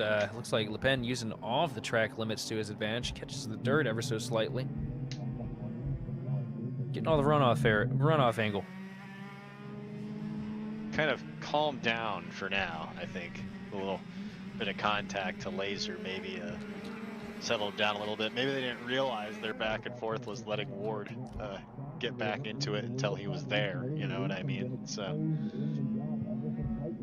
Yeah, Ward now 10 seconds ahead of the field. That's a third of the track. And he is crept away with. Well, Galen's not far away, but yeah. Yeah, sorry, my bad, Galen. But with all the excitement, I've jumbled everything in my brain up, and it's going to take me a bit. But it looks like the excitement's starting to build again because Lucian Laser gets a really good final corner, pulling him up to toe to the back of the 817 machine of Le Pen. And Lucian is he's so relentless through the hairpin. I mean, you see how much speed he's carrying all the way through, and that really closes him up here into the final corners. And that's where the battle comes back in. You almost wonder if they set up the cart for that hairpin, because you kind of mentioned it's so dominant through there. So we'll see if it can help him. It seems like that's the really good spot for him. Makes a lot of the passes there, and then just isn't able to hang on in the rest of the racetrack. Especially, Lapin is really fast through the S section, the back end section of this track. Coming into it right now, he's really good through here. Yeah, but Lucian looking maybe a little bit better this time. As you saw him close up, loses ever so slightly through the midsection. Working out of the final corners here to the start-finish line. These two still separated by just a cart length and a half for second place. And here comes the dive down to the inside of the hairpin. Lucian Laser going to send it in deep. Gonna try and close off the run here as Le Pen tries to get back to the rear bumper. Not able to do anything with him right now. He's gonna flick it wide here, try to build as much runoff as he can. A little bit of contact. Lucian Laser possibly sealing the deal here for second place. But Le Pen honestly didn't make enough of a mistake. He's still gonna be all over the back bumper of Laser here in a couple laps. So we come across the stripe, 1 minute remaining before we throw up the 2 to go. Well, doing a really good job too, Lapin, of making the outside of the line work, especially after coming through this hairpin here. I'll tell you what I'm talking about when we get back to that spot here. But watch how wide they go in this corner. Really sets them up well for the momentum going back that way. I think Laser noticed what was happening that time, kind of took the line for themselves. See if that's going to be the difference here with 38 seconds left to go, plus 2 laps. Just look at the four-wheel skid coming out of that corner onto the front straightaway. And down to the inside, here we go. Le Pen sends it wide. Takes away the spot from Lucian Laser. Lucian going to send it deep into the hairpin again. And he's going to take it back over. And it's just crossovers galore here at the front of the field. And this pulls Ward back into the picture. And Ward building for the best start down through the S's. One cart off the track. Looks like Le Pen. Here comes Ward into third. All over the back bumper of Lucian Laser. Is this going to be that last couple minutes dash that we saw to Mason Ward in the heat? We'll see. They've been patient the entire time, just kind of really almost wondering if they're just hanging out back there and waiting for a mistake to happen between these two with how much they've been trying to pass. Oh, contact. A little bit of contact between Ward and Laser through the hairpin. Into the S's. Is Ward going to be a little bit better? He takes a wider arc. He's going to pull him up to the back bumper here. Give him a shot into the final corners. Not enough here, but potentially depends on how the momentum builds down. Nope, not looking to the inside just yet. I think he's waits a little bit for Ward, a little bit of grass for Laser as well. Laser hanging on to second, and here comes Le Pen creeping back into the picture here. As you see off in the distance, the white flag being flown for your leader. Galen came across the stripe there, 13 seconds ahead. And that gap's probably significantly wider now because these two have just been racing so hard here in the pack. really wonder like what's got to give here. You know, like who's gonna break basically. You know what I mean? Well, I don't think it's going to be Laser. As aggressive as we've seen him all race long, I think he's in the optimum spot as we see Ward go for a crossover here for third with Le Pen. Le Pen getting locked out of third place right now into the final corners as we see the checkered flag in the air. And it looks to me we are at the stripe. Laser seals off second. Ward going to finish third, and Le Pen not able to recover, going to finish fourth here. That's tough. Really great race for them. And then just, I mean, that happens. That's why you race, right? And sometimes that's going to happen where things just don't break exactly your way. And after really having a good drive all day long, you're going to end up finishing fourth in the class. That's pretty tough. Whew, what a race, though. Yeah. I mean, Galen absolutely walked off with a completely dominating performance here, but Laser, Ward, and Le Pen, I mean, that was some of the closest battling I think I've ever seen. Yeah, really. At least the closest battling we've seen today between three karts, I believe, is a fair assessment.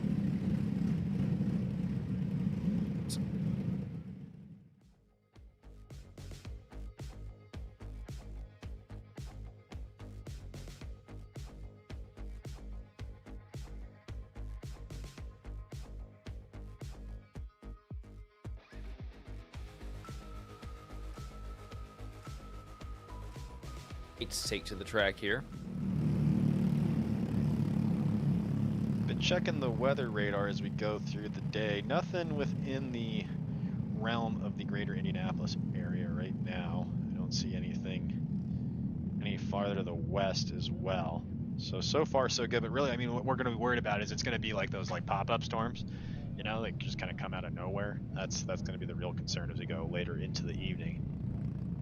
It's definitely going to be interesting to keep our eyes on, especially with, as, you know, seemingly out of control as these guys have been majority of the day. Looks like there's some sun out on the racetrack actually right now, which is something we haven't seen for most of the day. Been mostly cloud cover so far, but it looks like a little bit of sun now. Yeah, here's the question. Does Braden Heber keep up the dominance here? Does Levi Wilbur dethrone him here? Well, one of the two, I would think, right? But who knows? They work through the tram lines. Green flag is out. Down to turn one. Heber with the advantage. Outside line struggling to get the momentum down. Heber's going to pull Logan Lynch along with him in a second. As we got one kart around in the hairpin. Looks like the 307 machine of Zachary Allen. Able to get the thing fired back up and going, though, so no harm, no foul. Just a lot of time lost, though, unfortunately. We come out of the final corners here. Braden Heber going to lead us down into the front straightaway for lap one. And Heber's going to get lap one on the board. Levi Wilbur and Logan Lynch second and third. And potential jockeying for position here between third and fourth as Colton Kelly is all over the back bumper of the 12 machine of Logan Lynch. I will say I think this race is going to be the race where we see the most progression throughout the 10 minutes we have here, as we see a little bit of contact between two karts there.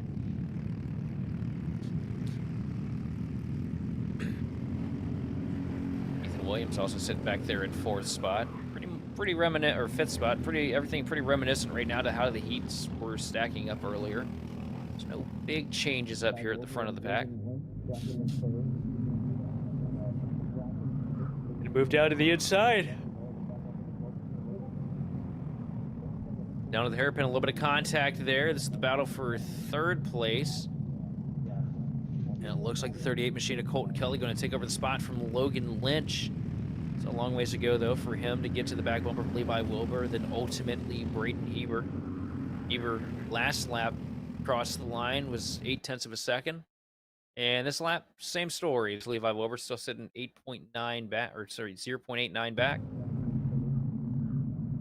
Right now, looking at it too, Heber, Wilbur, only two drivers on the track right now running in the 33-second lap bracket. Everybody else running in the 34-second range. So really going to be down to those two, and then the tightest battle we have right now on the racetrack actually looks like it's between 7th, 8th, and 9th right now for names like Andrew Goldman, Colin Harden, and Andrew Petrie.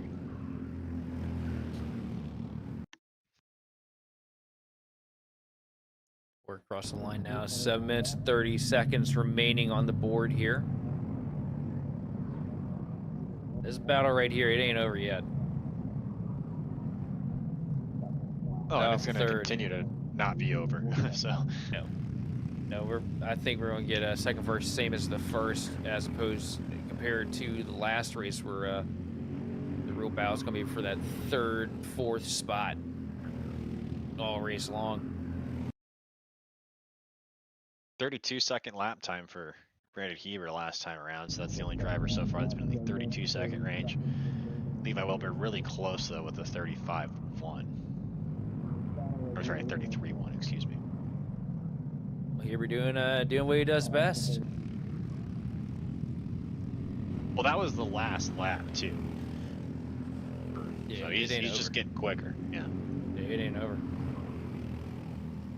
Cross the line that lap, another 32-second lap for Braden Heber. A little bit slower than his previous, though, 32.9 as opposed to 32.8. But, I mean, that's horseshoes and hand grenades at this point.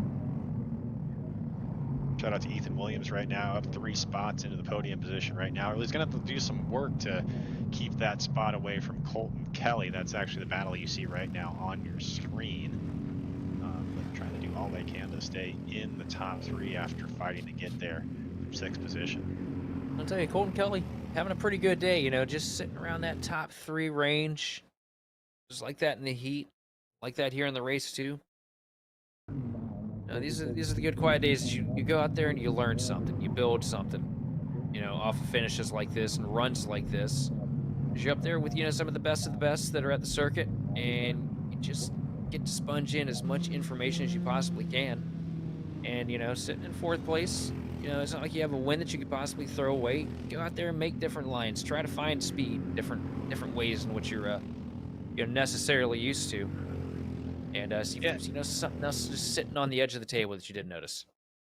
And right now too, just still sitting there right on the back bumper nearly of Williams. So I mean, not outside the realm of possibility. Falling back a little bit now though, but not outside the realm of possibility that, you know, they could find their way back into that top 3 spot as well. Colton Kelly started in the 4th position, so now just holding strong.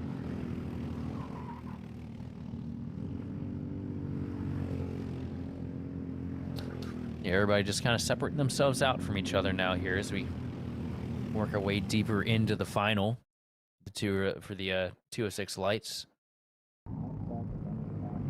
One retirement of Colin Harden so far. You see now they're 3 laps down in the 10th position, but everybody else on the racetrack in the realm of the 32 to 34 second range right now. That's a tough break for Harden too, because that's somebody that if they could have gotten hot at some point in this race, really could have made a lot of noise to work through into that podium range. On Harden always pretty fast behind the wheel of that 11 kart, but disappointing break nonetheless, as Braden Heber is definitely showing what he's made of here. Now 3.2 seconds ahead of second place Levi Wilbur. There's 3 seconds separating Levi Wilbur from 3rd place Ethan Williams. Right now, even a large gap has opened up back to Levi Wilbur, which is surprising. I mean, I guess it's not surprising with how dominant Braden Heber is, but I would assume that Wilbur would have done a little bit more to stay, or I'm sorry, I don't want to put it that way, not do a little bit more, but would have had a little bit more, I think, for Heber at this point in the race. Maybe even trying to save some stuff right now, but you don't want to let that gap get too big at the same time. It's going to be really hard to chase him down over the course of 3.5 minutes. No, you never want that guy in front of you to get a 4-second lap, no matter how much you're saving. It's a 4-second gap, no matter how much you're saving. I just think I think Braden Heber's just in a different zip code here compared to the rest of these guys. Putting together just another great run, but I mean, it's what we expect to see out of Braden Heber. This is, you know, what we expect to see out of Levi Wilbur too. Maybe a little bit closer to the front most weeks, but you know what? A 2nd place, definitely not anything to bat an eye at. And sometimes you just end up in a track configuration, kart configuration where, you know, that one guy that you're so close to week in and week out kind of separates himself and turns into an alien for a little bit, as we so commonly call it in the sim racing world. With about 2 minutes, 45 seconds left here, the field's kind of stretched itself out. Everybody has kind of like a constant interval, basically, to the next kart, either ahead of them or behind them. The closest battle on the racetrack right now actually looks like between 7th and 8th spot of Andrew Petrie and Zachary Allen right now. That's going to be the closest one you have. And really, I'm kind of surprised the way that this went. We keep saying this, right? But the whole day, it's kind of interesting to see that we've gone from, so close that we were in qualifying, tenths of a second apart. In the heats, we were really close, had a lot of close racing. Now we get into the finals, we're really seeing it stretch apart. You know what I think it comes down to? Track time, buddy. Yeah. You only learn so much in a warm-up, because those warm-ups go by so quick. You can only learn but so much in qualifying, because you're just so dead set on setting a good lap. Once you get in the heat, that's where you really learn your racing line and what the kart likes, the tires like, and most importantly, what you like.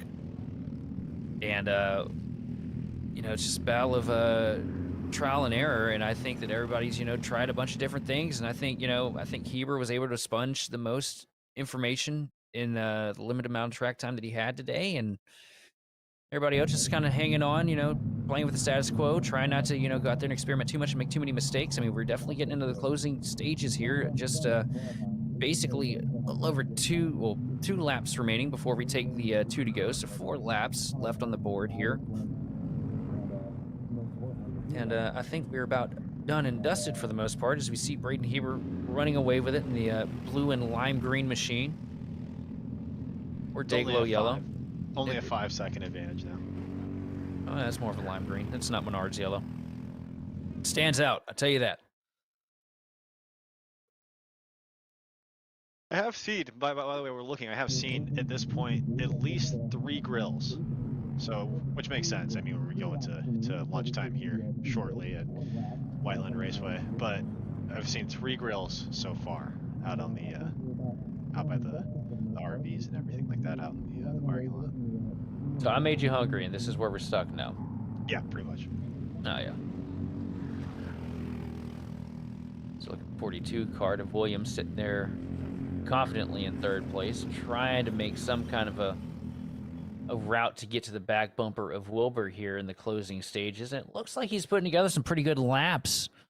0.2 of a second faster that lap for Williams over Wilbur. And he's been closing ever so steadily. It's been a quiet race for Williams in the 42 machine, but really starting to creep his way into the picture as we get into the final segments. A really good job by him, too, by gaining 3 spots. Started in the 6th position, now up to 3rd. He's the biggest mover of the race so far, too. Really been a lot more drivers losing positions than gaining positions in this race. Zachary Allen, Andrew Petrie also benefits of gaining spots, and they've been trading the 7th and 8th position here as we go on. So what's really crazy right now is, I'm sitting here looking at the times right now, right? Wilbur, 0.2 of a second again that lap, in the deficit to Ethan Williams. Williams really closing in, running 33.2s. Williams, the 2nd fastest kart on the track at the moment. But what is surprising me and impressing me all at the same time is Braden Heber, as we take the final lap here, 32.9, 32.9, all across the board. Every lap, it's been 32.9s from Braden Heber. His best lap, lap 4, 32.8, and he hasn't fallen a 10th off of that pace since lap 4. Well, I mean, you want to be consistent, right? And Heber has definitely shown consistency all race long. And out of the final couple corners here and across the stripe, Braden Heber's going to solidify the deal with the checkered flag falling for him. And it looks like Levi Wilbur is going to finish 2nd place over Evan Williams in 3rd. 4th going to Colton Kelly. Logan Lynch going to bring it home 5th here in just a couple seconds. Yep, Colton Kelly solidifies 4th. 5th going to Logan Lynch, followed by Tyler Sims in 6th. Still waiting for everything to finalize here. A couple karts still on track here, as you see up in the top corner. Zachary Allen bringing it home 7th, followed by Andrew Goldman, Andrew Petrie, and Colin Harden. Again, tough break for Colin Harden having to retire from this race early. You mentioned it had a lot of speed throughout the day and then just doesn't happen here in the final. I just cannot believe the pace as well as the consistency of Heber. I mean, does it really surprise you, though? It doesn't really surprise me, but at the same time, it does. Because that was just an impressive run. I mean, every lap within a tenth of the best. Didn't fall behind a 32.9 at any point. Yeah, actually, you're right. Well, I think one lap was a 33, but that was, I think, also the first lap. Yeah. So. Oh, yeah, I'm saying after lap 4 when he ran his best, Right. nothing. Okay, yeah, correct. Yes, then did not below a 30. Yeah, nothing. there. Not a mistake anywhere. So, I mean, I constantly talk about, with karting, where these guys might end up in, the next 5 to 10 years if they stick with motorsports. And Heber definitely a name I'm going to keep my eyes on as we get ready for the Kid Kart final.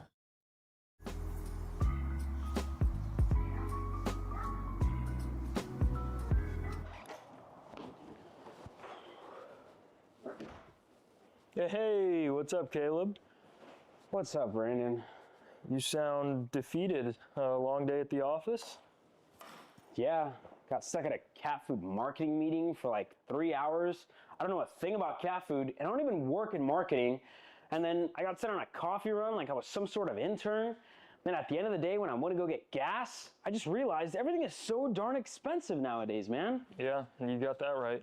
Like, do you have any idea how much we're spending on Netflix? That's like $20 a month. Do you know how much we're spending on cable? That's like $50 a month. But you know what isn't expensive? Tell me. Kart Chaser Premium. For only $9.99 a month, you can watch all of the American karting action live from coast to coast. Subscribe and become a member today.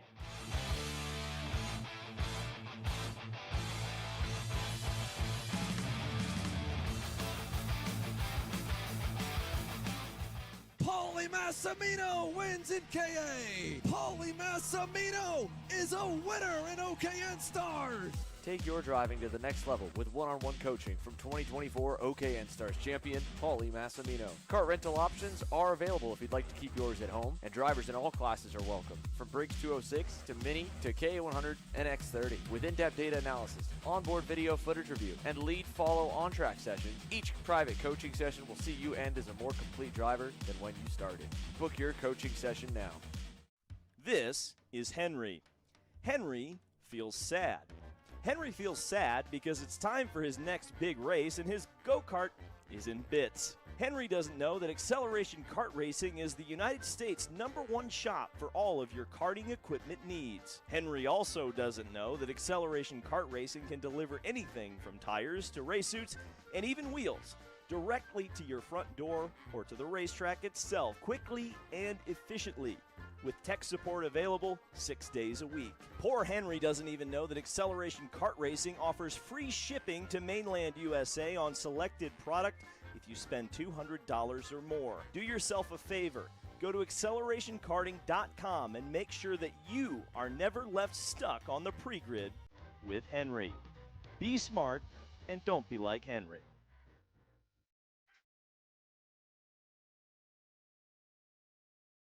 Are you sick of making the wrong setup changes? Or arguing with your kid about their driving? Apex gives you the answers within seconds. Apex is the latest innovation from Kart Class, which can solve thousands of karting queries at the press of a button. No more asking random people kart setups, or being intimidated by larger teams. Just type it in and let Apex do the rest. Apex covers different kart brand setups, axles, rims, seats, and everything racecraft related.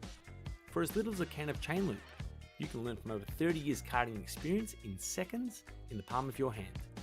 Check out Apex at kartclass.com today.